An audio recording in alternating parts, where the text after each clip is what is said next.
નમસ્કાર દોસ્તો, હું દિનેશ કણેત આપ સર્વનું હાર્દિક સ્વાગત કરું છું આપના પોતાના સૈયારા પ્લેટફોર્મ કણેત ગાઈડન્સ પર. રેવન્યુ તલાટી અને રેવન્યુ તલાટીની મુખ્ય પરીક્ષાની સંબંધિત દોસ્તો આપણે 4 દિવસથી જે છે ચર્ચા કરીએ છીએ. આપણા તરફથી સારો રિસ્પોન્સ મળે છે. 2 દિવસ આપણે દોસ્તો નિબંધ લખ્યા હતા, એમાં એક વર્ણનાત્મક પ્રકારનો નિબંધ હતો, એક વિશ્લેષણાત્મક પ્રકારનો નિબંધ હતો, પત્ર પણ આપણે લખ્યા હતા. હવે આજના દિવસમાં દોસ્તો જે છે એ રેવન્યુ તલાટીમાં એક ટોપિક આપેલો છે, પ્રચાર માધ્યમો માટે જે છે એ નિવેદન તૈયાર કરવાના થાય. પ્રચાર માધ્યમ માટે નિવેદન તૈયાર કયા સંજોગમાં કરવાના થાય? એક તો દોસ્તો કોઈ પણ જે છે એ દિવસ છે અને એ દિવસોનું જે છે એ ઉજવણી હોય, અને આ દિવસોની ઉજવણી જે છે એ તમારી સંસ્થાઓમાં, તમારી સ્કૂલમાં, તમારા એનજીઓમાં થઈ હોય અને એની જાણકારી તમારે કોઈને આપવી છે. તો અથવા તો દોસ્તો જે છે એ સરકાર કોઈ પણ પ્રકારની નીતિ જાહેર કરે છે, એના માટે જે છે એ કોઈ પણ પ્રકાર સીએમ શ્રીનો જે છે એ કાર્યક્રમ છે, કોઈ મંત્રી મહોદયનો કાર્યક્રમ છે, રાજકીય કાર્યક્રમ છે, તો આવા સંજોગમાં તમારે અલગ અલગ પ્રકારના પ્રચાર માધ્યમ માટે થઈ અને નિવેદન તૈયાર કરવાના થાય. આ જે નિવેદન છે ત્યાં તમને આપ્યું છે દોસ્તો, મેં તમને એવા નોટેબલ જે છે એ પ્રચાર માધ્યમ માટેના નિવેદનના જે છે એ મોડેલ ક્વેશ્ચન અહીં આપું છું, જેથી કરીને આપ જ્યારે પરીક્ષા આપવા જશો ત્યારે આપને કોઈ પણ પ્રકારનું મગજમાં પેનિક નહીં રહે, માઇન્ડમાં જે છે બોજ નહીં રહે, સારી રીતે આપ આપી શકશો. પછી આપ એને કઈ રીતે લ્યો છો એ આપના ઉપર ડિપેન્ડ કરે છે. લખ્યું છે જળ શક્તિ મંત્રાલય. આપણે ત્યાં દોસ્તો જે છે એ નવું જ મંત્રાલય મોદીજીની સરકાર આવી, એનડીએ ગવર્મેન્ટ આવી ત્યારબાદ જે છે એ રચાણ, અને એ મંત્રાલય દ્વારા જળ સંચય માટે કેચ ધી રેઇન જે છે કેમ્પેઇન શરૂ કરવામાં આવ્યું અને પ્રચાર માધ્યમોને આ કેમ્પેઇનની માહિતી આપતું જે છે એ જળ શક્તિ મંત્રીનું જે છે એ નિવેદન લખ્યું.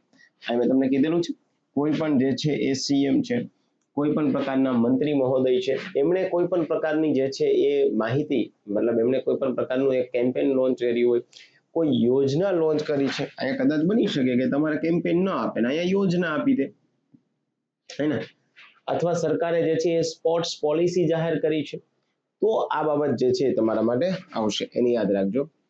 હવે જો જ્યારે દોસ્તો જે છે એ તમે કોઈ પણ પ્રકારનું આવું લખતા હોય તો તમને એટલીસ્ટ 150 થી 200 શબ્દમાં લખવાના થાય. હવે એના માટે શું કરવાનું થાય? એક તો તમારે જે છે એ તમારા પેજના મિડલમાં જે છે એ લખી દેવાનું થાય છે જાહેર નિવેદન. ઓકે, જાહેર નિવેદન લખી દેવું. બીજું કે તમે જે કોઈ પણ પ્રકારનું હેડિંગ આપો છો એ હેડિંગ શું છે, કોણ લખે છે ભાઈ? તો કે આ મંત્રી ક્યાંના છે? તો કે ભાઈ મંત્રી એક તો ભારત સરકારના છે, તો આપણે ભારત સરકાર લખ્યું. કયા મંત્રાલયના જે છે એ મંત્રી છે દોસ્તો? તો જળ શક્તિ મંત્રાલય છે. બસ આટલું સિમ્પલ સોબર. જેટલું વધારે મગજમાં પ્રેશર મૂકશો એટલું જ ઓછું જે છે આપણું આઉટપુટ મળશે. 3 વસ્તુ થઈ ગઈ. પહેલા શું યાદ રાખશો? જાહેર નિવેદન. પછી જે વ્યક્તિ લખે છે એની સાથે સંબંધિત. ઓકે, અહીંયા યાદ રાખજો જળ શક્તિ મંત્રી નથી લખવાનું થતું. ઓકે, અહીંયા તમારો વિષય આવી ગયો છે જળ શક્તિ અભિયાન કેચ ધી રેઇન કેમ્પેઇન. બસ અહીંયા પણ તમારે આવું વિષય, આવું કોઈ પણ પ્રકારની વસ્તુ મેન્શન કરવાની થતી નથી. ઓકે, માત્ર ને માત્ર શું લખવાનું થાય છે?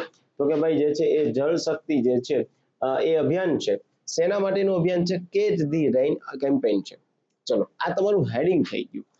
આટલું કરશો તો તમારો 1 માર્ક કન્ફર્મ થઈ જશે. ઠીક છે, હેડિંગ માટે. પેરેગ્રાફ લેવો જરૂરી છે. તાજેતરમાં ભારત સરકારના જળ શક્તિ મંત્રાલય દ્વારા હર ઘર જળના ઉદ્દેશ્યથી જળ શક્તિ અભિયાન અંતર્ગત કેચ ધી રેઇન કેમ્પેઇનનો શુભારંભ કરવામાં આવ્યો, જે જળ સંચયની ક્રિયાને પ્રોત્સાહન આપશે. આ કેમ્પેઇનની મુખ્ય વિશેષતાઓ નિમ્નલિખિત છે. જો તમે સામાન્ય રીતે શું લખો છો? નીચે મુજબની છે. આ નીચે મુજબની છે એ કોઈ ગલત નથી, પરંતુ આવું નીચે મુજબની છે એવું લખવા જાય તો કદાચ બની શકે કે પેપર ચેક કરનારો વ્યક્તિના મગજમાં આપણા માટેનો જે પોઝિટિવ એસ્પેક્ટ હોય એ ના આવે.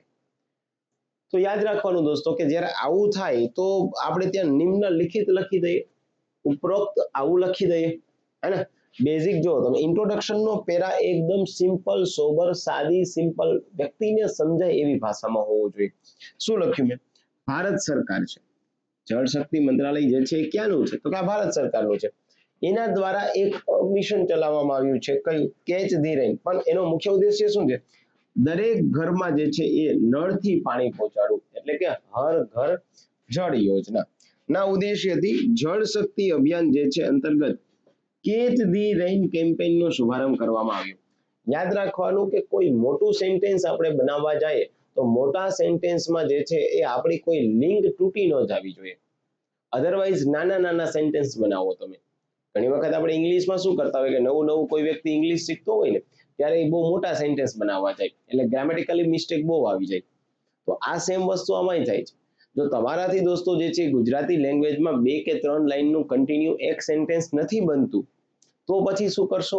નાના નાના 3 લાઈનમાં 3 સેન્ટેન્સ બનાવો, જેથી કરીને સારું ન દેખાય તો ઇટ્સ ઓકે, પણ ખરાબ બી તો ન દેખાય. અને પછી તમે જે છે કેચ ધી રેઇન કેમ્પેઇનનો શુભારંભ ભારત સરકારના જળ શક્તિ મંત્રાલયની નિમિત્ત, તો એ તાસ મેળો ન કહેવાય. તાસ ઇન ધ સેન્સ કન્ક્લુઝનમાં તમે ન પહોંચ્યા કહેવાય. એનો હાર્દ જે મળવો જોઈએ ને એ હાર્દ ગ્રામેટિકલી જે છે એ ભૂલ ભરેલો થાય, એટલા માટે.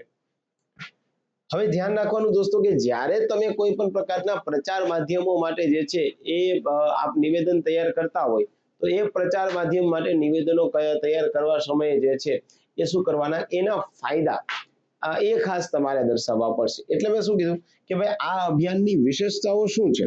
જો એક તો જળ શક્તિ અભિયાન અંતર્ગત આ કેમ્પેઇનમાં જળ સંચય અને જળ બચાવ બંનેને પ્રાથમિકતા જે છે આપવામાં આવશે. અહીં તમે એવું પણ લખી શકો કે ભાઈ જળ શક્તિ અભિયાન અંતર્ગત મુખ્યત્વે આ કેમ્પેઇનમાં જળ શક્તિ જળ બચાવ ની પ્રાથમિકતાનો જે છે એ ઉદ્દેશ્ય રાખવામાં આવ્યો છે. ઉદ્દેશ્ય રાખવામાં આવ્યો છે. ઠીક છે. બીજું, જળ શક્તિ અભિયાનનું આ કેમ્પેઇન ગ્રામીણ અને શહેરી બંને જે છે એ ભાગમાં વિભાજિત છે. તો અથવા તમે એવું લખી શકો જળ શક્તિ અભિયાન અંતર્ગતનું આ કેમ્પેઇન ગ્રામીણ તેમજ શહેરી બંને કક્ષાએ, આ બંને ભાગોમાં લખ્યું છે એની જગ્યાએ તમે આવું પણ લખી શકો બંને કક્ષાએ વિતરિત છે. વિતરિત છે એટલે વિભાજન કરેલું છે. ઓકે, તો આને ખાસ કરીને આવા શબ્દો પણ તમે લખી શકો. ત્રીજું શું છે, કેન્દ્ર સરકાર દ્વારા શરૂ કરેલા અટલ ભૂજલ યોજના. જો હવે આપણે જે છે એ શું પેલા કહી દીધું કે ભાઈ આનો હેતુ શું હતું કે જળ સંચય અને જળ બચાવ ડન છે. ક્યાં ઉપયોગ છે તો કે ગ્રામીણ અને શહેરી બંને. ઘણી જગ્યાએ અમુક મિશન એવા હોય કે જે માત્ર ને માત્ર શહેરી કક્ષાએ જ હોય છે. ફોર એક્ઝામ્પલ તરીકે હું તમને એમ કહું છું કે કોઈ અમૃત યોજના છે એને Atal mission for rejuvenation and urban transformation. આ માત્ર ને માત્ર ક્યાં છે? Urban transformation. તો એ અર્બન શહેરમાં જ છે. આપણે કહીએ છીએ કે ભાઈ સ્વચ્છ ભારત મિશન ગ્રામીણ, તો એ ક્યાં છે? માત્ર ગ્રામીણ કક્ષાએ જ છે. પણ આ મિશન ક્યાં છે? બંને છે, ગ્રામીણ અને શહેરી બંને કક્ષાએ. તો કેન્દ્ર સરકાર દ્વારા શરૂ કરાયેલા અટલ ભૂજલ યોજના અને ગુજરાત રાજ્ય સરકારના માધ્યમથી ચલાવવામાં આવેલ સુજલામ સુફલામ અભિયાન અંતર્ગત ગ્રામીણ ક્ષેત્રોમાં રાજ્યોની સ્થાનિક યોજનાઓ સાથે સંકલન કરી તળાવ નિર્માણ કરવામાં આવશે. નાના ચેક ડેમ જે છે અથવા તો જે છે ચેક ડેમ એની સાથે સાથે તમે લખી દેશો ખેત તલાવડી જે છે એનું બાંધકામ અથવા તો નિર્માણ કરવામાં આવશે. ઓકે, આવા જે કોઈ પણ પ્રકારના કીવર્ડ છે. કયા કીવર્ડ છે દોસ્તો? તો કે ભાઈ જે છે એ આપણા કોઈ ટોપિકને રિલેવન્ટ છે. આ કમ્પલસરી જે છે એ લખવા પડશે. આ નહીં લખો તો માર્ક આવવાની સંભાવના ઓછી થઈ જશે. આગળ વધીએ આપણે. ઘરોમાં અને જાહેર સ્થળોએ જળ સંચય માટે ટાંકીની આધુનિક વ્યવસ્થાઓ જે છે એ ઊભી કરવામાં આવે. કેચ ધી રેઇન ચળવળને મનરેગા યોજના સાથે જોડી પ્રભાવી કાર્યવાહી જે છે એ કરવામાં આવશે. આપણે ત્યાં દોસ્તો ગ્રામીણ કક્ષાએ જે છે એ લોકોને રોજગારી આપવા માટેનું એક ઉત્તમ પ્રકારની જે છે એ કોઈ પ્રકારની યોજના હોય અથવા તો જે છે એ સરકાર દ્વારા ચલાવવામાં આવેલું પગલું હોય એ શું છે? MNREGA, Mahatma Gandhi national rural employment guarantee act. તો આ મનરેગા અંતર્ગત શું થાય છે દોસ્તો કે ભાઈ ત્યાં મનરેગા અંતર્ગત થતી કાર્યવાહી, મતલબ કે મનરેગામાં જે કર્મચારીઓને જે છે આપણે રોજગારી આપવાની છે એ રોજગારી પ્રત્યક્ષ આમના અંતર્ગત બી આપવામાં આવે છે. તો એક જે છે એ અભિયાનથી બે પ્રકારના જે છે તીર મળ્યા આપણને. એક શું થયું? જળ સંચયની ક્રિયાઓ બહુ સારી થઈ. બીજું શું થયું આપણે તો કે ભાઈ એનાથી રોજગારી પણ ઉત્પન્ન થઈ. ગ્રામ પંચાયતની પાણી સમિતિને જળ શક્તિ અભિયાન ચલાવવા માટે વિશેષ વ્યક્તિઓ જે છે આપવામાં આવેલી છે. આથી આ કેમ્પેઇનમાં વિકેન્દ્રીકરણ જે છે એ લીધે વધુ અહીંયા તમે એવું લખી શકો જેથી આમાં વિકેન્દ્રીકરણના ખ્યાલને મજબૂતી આપી શકાય.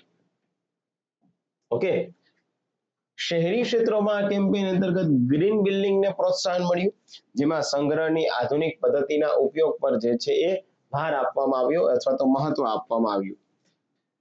જળ સંચય માટે વિવિધ તકનીકોના ઉપયોગ માટે નગરપાલિકાને વિશેષ ફંડ અને ટેકનોલોજી ટ્રાન્સફરની સુવિધા પણ પૂરી પાડવામાં આવી. જળ શક્તિ અભિયાનના પ્રભાવી કાર્યાન્વયન માટે શહેરોમાં જિલ્લા આયોજન સમિતિઓની સત્તા સંસાધનો આપવામાં આવશે, જેથી કરીને જમીન સ્તરો પર ઉચિત કાર્ય થઈ શકે. અને કેચ ધી રેન કેમ્પેઇનના નિયમન અને દેખરેખ માટે દરેક જિલ્લામાં એક જિલ્લા અધિકારી પણ નિયુક્ત કરવામાં આવેલો છે. અહીંયા તમે એવું લખ્યું કેચ ધ રેન કેમ્પેઇનમાં નિયમન જરૂરી દેખરેખ માટે જળ શક્તિ મંત્રાલય દ્વારા દરેક જિલ્લામાં એક જિલ્લા અધિકારીને જવાબદારી સુપરત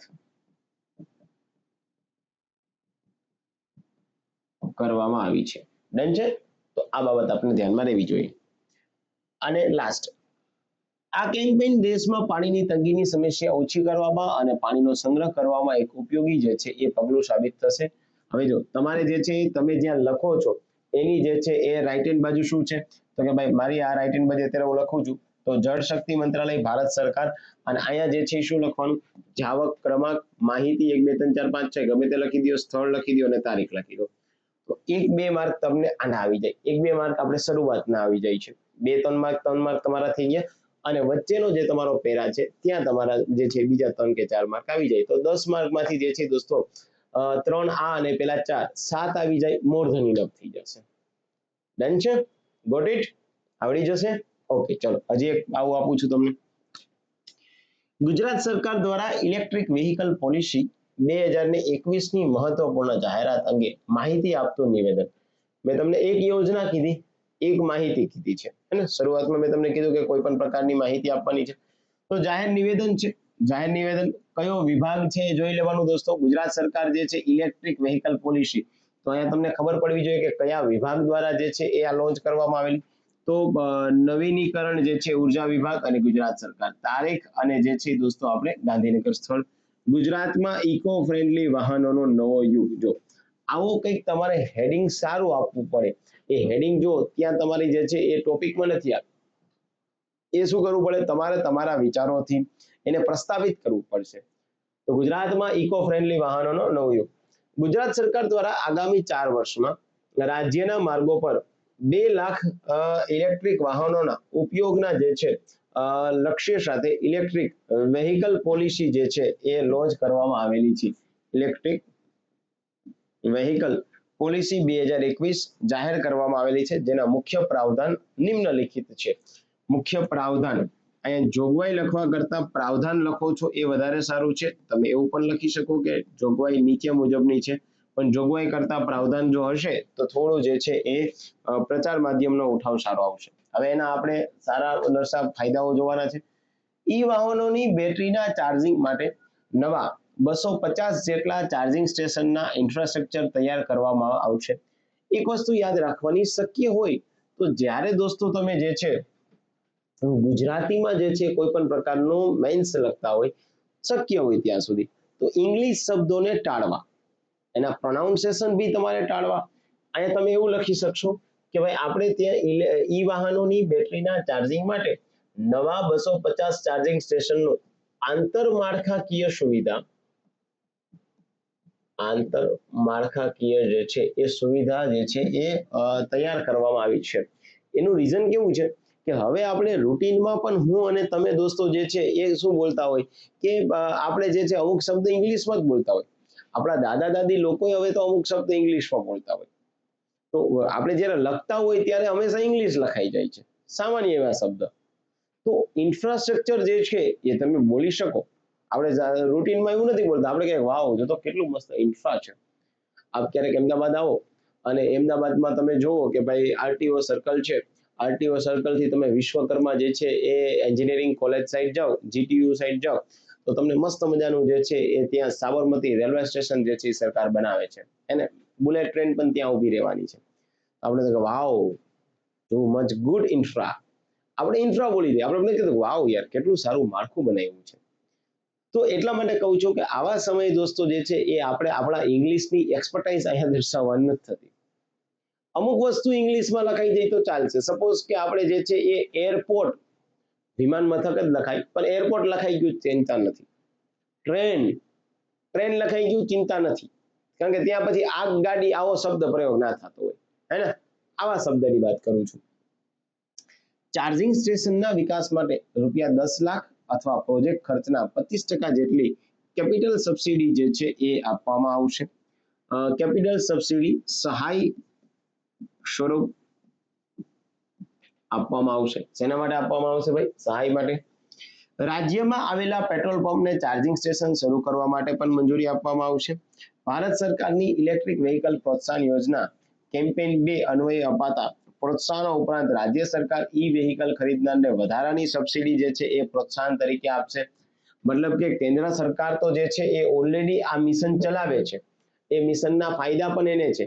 આવી રીતે રાજ્ય સરકાર પણ એક મિશન ચલાવશે અને રાજ્ય સરકાર પણ એમાં સહભાગી થશે અને કેન્દ્ર રાજ્ય બંનેના જે છે એ સહભાગિતાપણાના લીધે ફાઇનલી જે છે એ આપણને ફ્રૂટફુલ જે છે, જેને કહેવાય પોટેન્શિયલ આઉટપુટ જે છે એ મળવાપાત્ર રહેશે. ગુજરાતના આરટીઓ દ્વારા પાસ થયેલા ઈ વ્હીકલની નોંધણી ફીમાં 100% જે છે મુક્તિ આપવામાં આવશે. અહીં તમે એવું લખી શકો કે એ વ્હીકલ વપરાશ ધારકોને બોજ અથવા તો નાણાકીય બોજ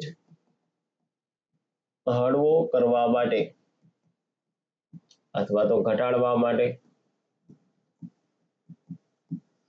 ગુજરાતના આરટીઓ દ્વારા ઈ વ્હીકલની નોંધણી ફીમાં 100% જે છે મુક્તિ આપવામાં આવશે. ચાલો, ઇલેક્ટ્રિક વાહનોની ખરીદીને પ્રોત્સાહન માટે કિલોવોટ મુજબ ઇલેક્ટ્રિક 2 વ્હીકલ માટે 20,000 સુધી, 3 વ્હીલર માટે 50,000 અને 4 વ્હીલર માટે 1.50 લાખ સુધીની સબસિડી જે છે એ આપવામાં આવશે. અહીંયા જે છે એ તમે એવું પણ લખી શકો કે મળવાપાત્ર રહેશે, સબસિડી મળવાપાત્ર રહેશે. તમામ સબસિડી ગ્રાહકને ડાયરેક્ટ બેનિફિટ ટ્રાન્સફર દ્વારા સીધા ખાતામાં જમા કરાવવામાં આવશે. બેટરીની ક્ષમતાના પ્રતિ કિલોવોટ ₹10,000 ની સબસિડી આપવામાં આવશે, જે સમગ્ર દેશમાં જે છે એ સૌથી વધુ છે. અને લાસ્ટ, ઇલેક્ટ્રિક વ્હીકલ પોલિસી 21ના અમલથી ઓછામાં ઓછું 6 લાખ ટન કાર્બન ઉત્સર્જન અટકશે અને ટકાઉ વિકાસના ક્ષેત્રમાં ગુજરાતનો ફાળો વધશે. ઘણા લોકો નથી કહેતા કે સર અમને મેન્સ કેવી રીતે લખવી એ નથી ખ્યાલ આવતો. એનું એકમાત્ર રીઝન એ છે દોસ્તો, તમારી જોડે કોન્ટેન્ટ નથી. આ સપોઝ કે તમે જે છે એ વ્હીકલ પોલિસી બાબતે કંઈ જાણતા નથી, તો પ્રશ્ન એ થાય કે તમે લખી શું શકશો?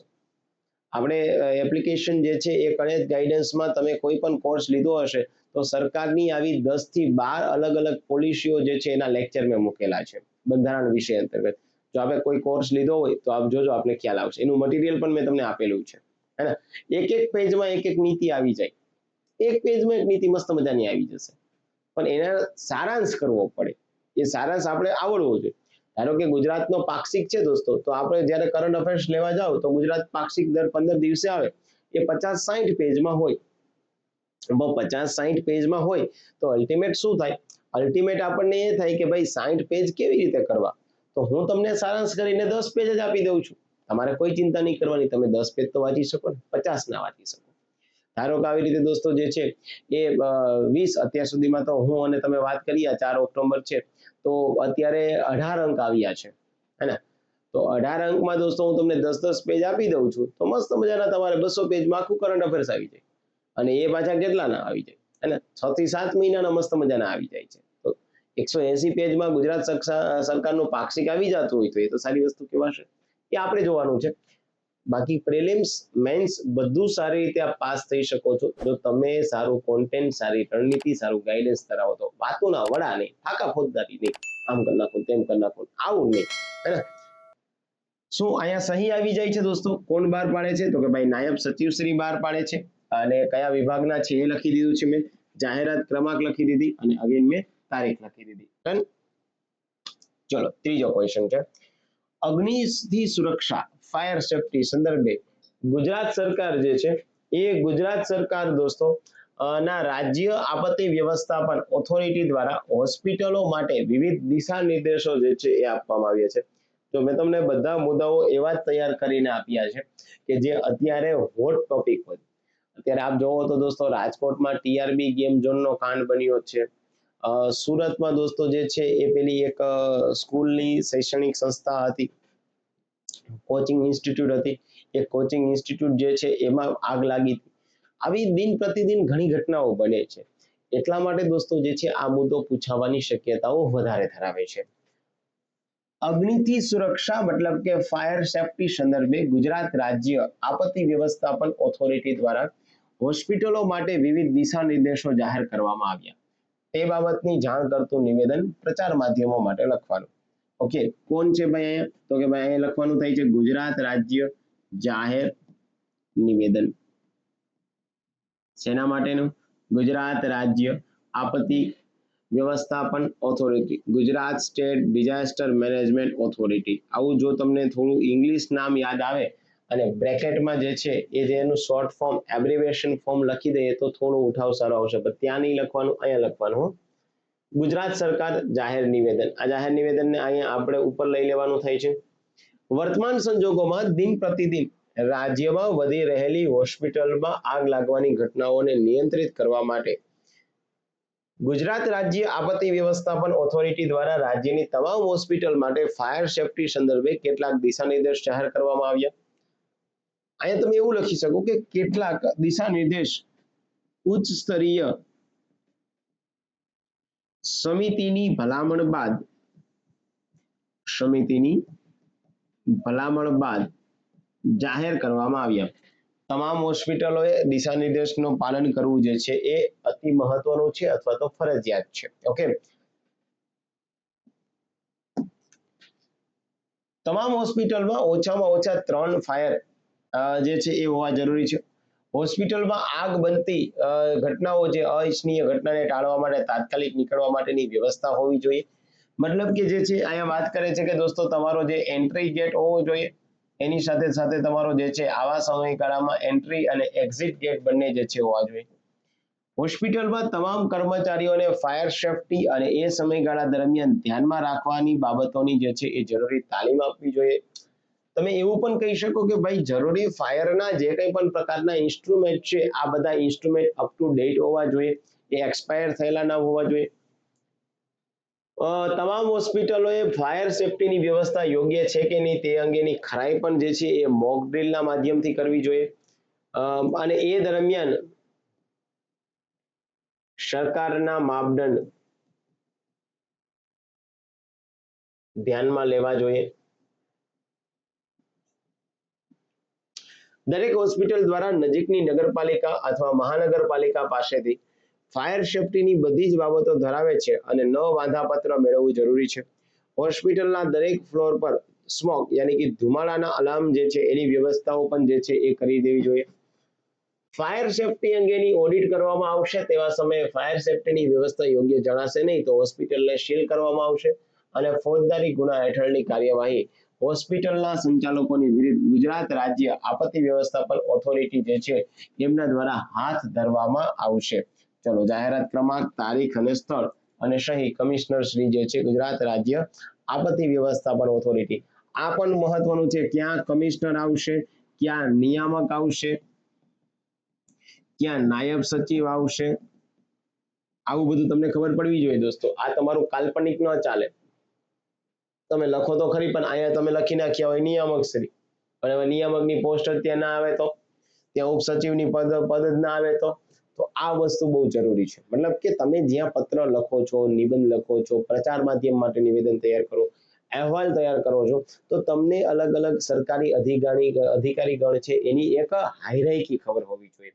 હું તમને દિન પ્રતિદિન દોસ્તો જે છે લેક્ચર્સ દરમિયાન આપણા જે પેઇડ લેક્ચર હોય એમાં કહેતો હોઉં છું કે હું તમને એટલા તો તૈયાર કરી દઈશ કે તમે ડિપાર્ટમેન્ટમાં આવશો તો ડિપાર્ટમેન્ટમાં આવ્યા બાદ પણ કંઈ પણ કાળજી કઈ રાખવી જોઈએ એ હું તમને પહેલા તૈયાર કરી દેતો હોઉં છું. ઠીક છે, ચલો તો ચોથો ક્વેશ્ચન, વન પર્યાવરણ વિભાગ ગુજરાત સરકાર આના વિશ્વ ઓઝોન દિવસ નિમિત્તે જાગૃતિ લાવવા માટે ઓઝોન સ્તરોમાં થયેલા ઘટાડા તેના પરિણામે ઊભા થયેલા પડકાર અંગે પ્રચાર માધ્યમોને જાણકારી આપતું વન પર્યાવરણ વિભાગ મંત્રીનું નિવેદન લખો. અહીંયા લખાઈ ગયું દોસ્તો, વન પર્યાવરણ વિભાગ ગુજરાત સરકાર. અહીંયા જે છે તમારો મેઇન હેડિંગ આવી ગયું છે, વિશ્વ ઓઝોન દિવસની ઉજવણી. હવે આ તો તમે ઘણી જગ્યાએ જોયું હશે, પણ અહીંયા જો દર વર્ષે 16 સપ્ટેમ્બરના રોજ યુનાઇટેડ નેશન જનરલ એસેમ્બલી દ્વારા, સામાન્ય ઉમેદવાર તમારા મિત્ર લોકો હશે, બીજા કોઈ હશે તે શું લખશે? એ લખશે તો 16 સપ્ટેમ્બર, કારણ કે ઓઝોન દિવસ જ્યારે ઉજવાય ત્યારે જ આપણે રાખવું પડે, પરંતુ એ આ નહીં લખે.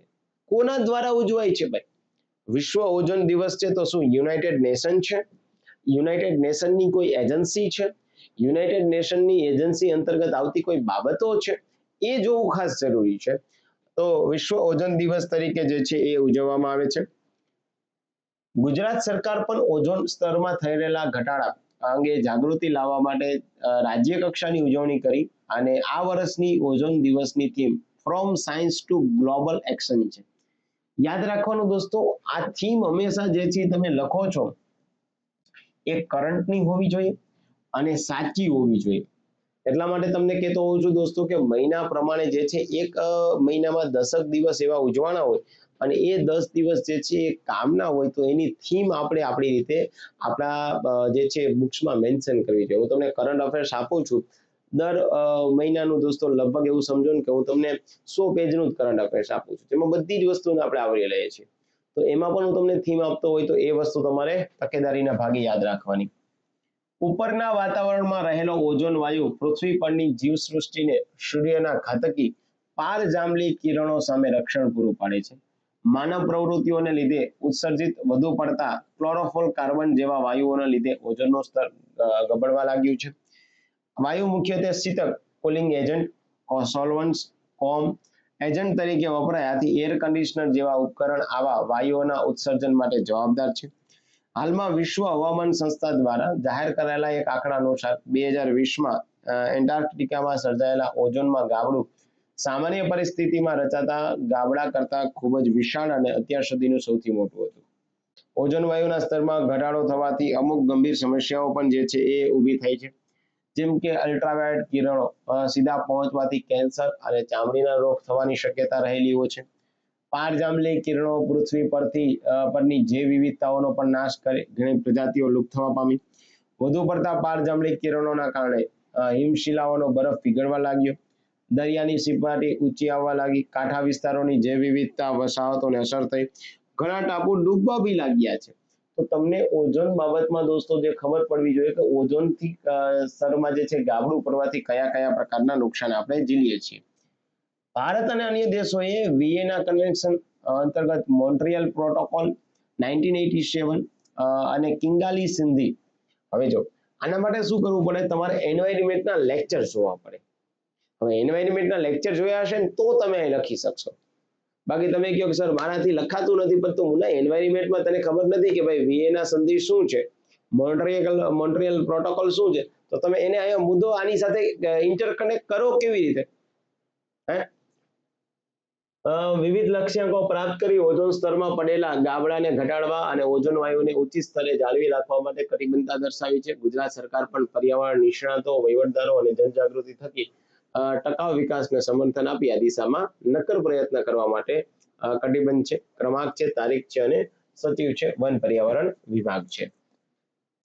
ચલો દોસ્તો, લાસ્ટ છે 5મું. ચોમાસામાં પાણીજન્ય રોગોથી સાવચેત રહેવા માટે આરોગ્ય સચિવ દ્વારા લોકોને સમજણ આપતી અખબારી યાદી. હવે અખબારી યાદી જે છે એ કીધેલું છે તો આપણે અખબારી યાદી જ લખશું. આરોગ્ય વિભાગ છે, ગુજરાત સરકાર છે. વિષય લખી દઈએ પાણીજન્ય રોગોથી સાવચેત રહેવા બાબત. ઠીક છે. તાજેતરમાં ગુજરાતમાં મુશળધાર પડી રહેલા વરસાદના કારણે પાણીજન્ય જે છે એ રોગો ફેલાવાની ભીતિ જે છે સેવાઈ રહી છે. જો અહીંયા ડર સેવાઈ રહ્યો નહીં, ભીતિ મતલબ સંભાવનાઓ દર્શાવે છે. આરોગ્ય વિભાગ દ્વારા તમામ પ્રકારના આગેકૂચ પગલાં લેવાઈ રહ્યા છે. વિભાગના વધારાની ટીમો અને સ્ટાફ દ્વારા સર્વે કરાઈ રહ્યો છે. લોકોએ ભીતિ સેવવી નહીં, પરંતુ આગમચેતીના ભાગરૂપે સતર્ક રહેવું છે. વધારે ડરનો માહોલ પેદા ન કરવો, ખોટી અફવાઓ નહીં ફેલાવવાની, હે ને, પરંતુ આપણે પ્રિકોશન રાખવાના છે. આથી સાવચેત રહેવા માટે લોકોને આગ્રહ કરવામાં આવે અને નીચે મુજબના સૂચનોનું પાલન કરવામાં આવે જેથી રોગચાળો જે છે એ અટકાવી શકાય અને રોગચાળાથી થતા નુકસાન જે છે એનાથી આપણે બચી શકીએ છીએ. શું કાળજી લેવાની? ઋતુ દરમિયાન પાણી ઉકાળીને પીવું. સામાન્ય શરદી, તાવ, ખાંસી વગેરેના લક્ષણ જણાય તો નજીકના પ્રાથમિક આરોગ્ય કેન્દ્રમાં જવું. બાળકો, કોઈ સગર્ભા સ્ત્રીઓ, વૃદ્ધોએ ખાસ તકેદારી રાખવી. કાળજી રાખવી એની જગ્યાએ શું કહેવાનું? તકેદારી રાખવી. સ્વચ્છતા સંબંધિત બાબતોની કાળજી રાખવી. ઘરમાં અને ઘરની આસપાસના વિસ્તારોમાં ભરાયેલા પાણીનો તાકીદે નિકાલ કરવો અને જે છે એ પાણીમાં જે છે એ પોરાનો ઉપદ્રવ જે છે એ ન થવા દેવા. તો એક તમારે આને યાદ રાખવાનું થાય.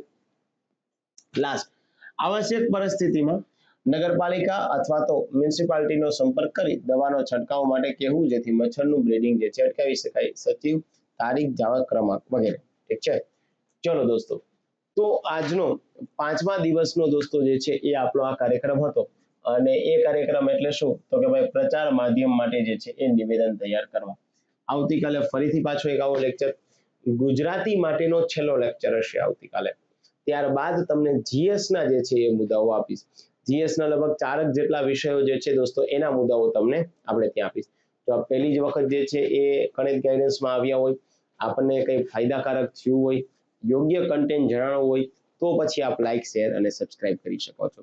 આની પીડીએફ પણ દોસ્તો જે છે એ હું ગણિત ગાઈડન્સમાં આપી દઉં છું અને તમારે વોટ્સઅપ ગ્રુપમાં જોડાવવું હોય તો પણ તમને નંબર આપી દઉં છું. તો અહીંયા તમારે જોઈન્ટ લખી અને મોકલી દેવાનું થશે. ડન છે?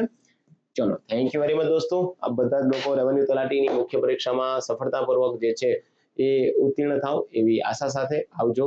બાય બાય, સી યા.